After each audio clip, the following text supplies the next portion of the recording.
All right, so let's look at this. So a number of things stand out when we look at this. So it looks like a little building here. Oh, an escalator. Not escalator, but elevator.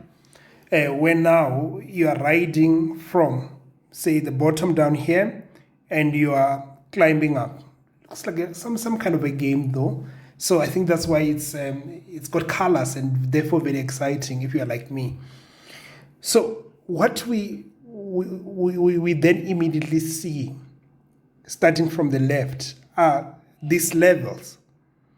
So there is the certificate level, operational level, management level, and strategic level. One will therefore wonder, why though? What do the levels mean? What do they represent? So the level, they are to some extent simulating your progression as what? As a professional in the real world. You start off by going to, say, higher education institute, getting your undergraduate degree, and possibly your what?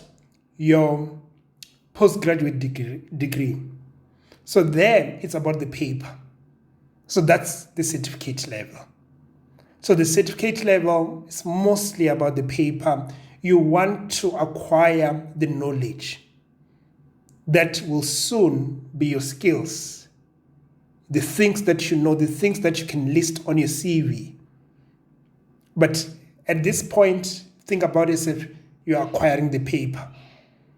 Then you start really working when you talk about what? When you talk about the operational. So under operational, your primary role is to take what the senior management have then agreed on as, let's call it, the blueprint of the organization, that they've now converted into, say, daily tasks, weekly tasks, tasks that are most likely have an end to them. That's where you are finding yourself at operational. So you are the implementer, if you're to think about it that way. Then in management, you play some kind of what? A dual role. An implementer as well as monitor. So your implementation, though, it's a little bit sophisticated compared to what? Operational. And there is a little bit more of people as part of the implementation journey, that you now need to probably manage the people that are at operational level.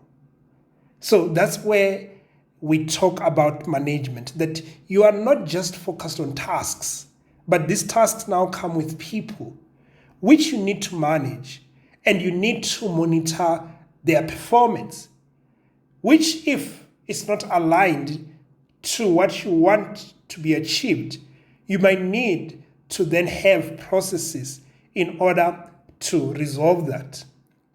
Is it motivational issue? Is it rewards issue? Are you able to influence them? Are they just not the right people in?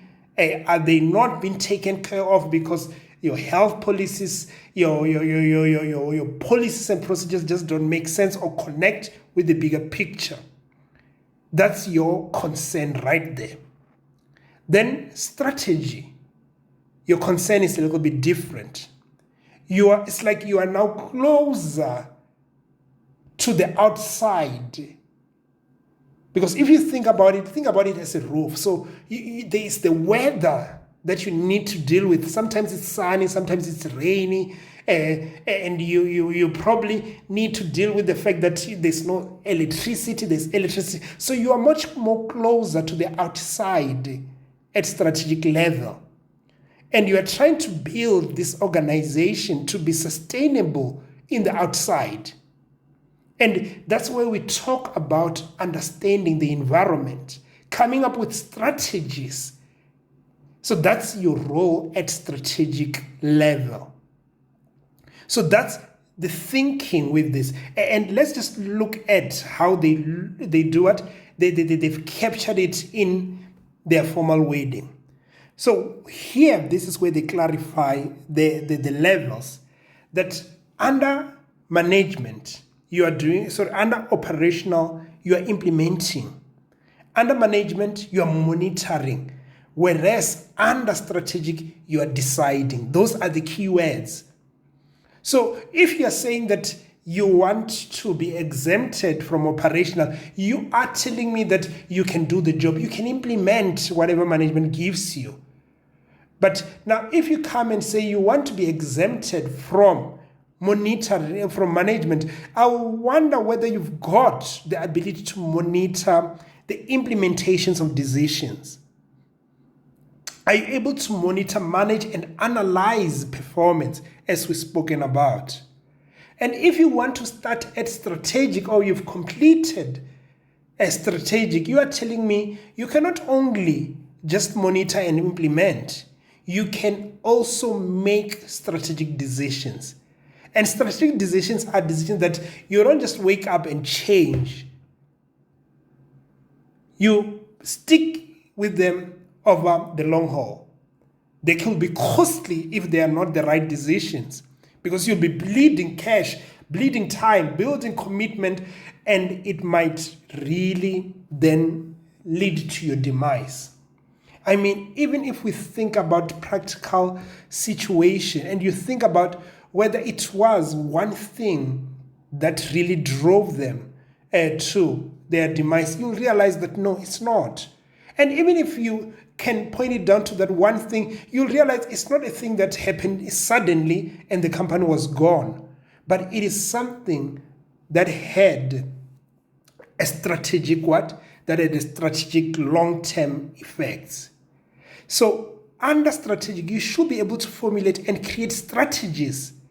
But not only that, while also managing the associated risks. So that is what we are interested in under the different levels. So I hope you can then you can have a better understanding. Notice that they don't go into the detail of unpacking the certificate here. Why? Because when they define the professional qualification, they define it from the operational level. The certificate, as I said, it's mostly about getting the paper. Do you have the degree? It's important to build on this, because if you're going to be implementing, you don't start the journey from zero. You start with a certain knowledge and concept.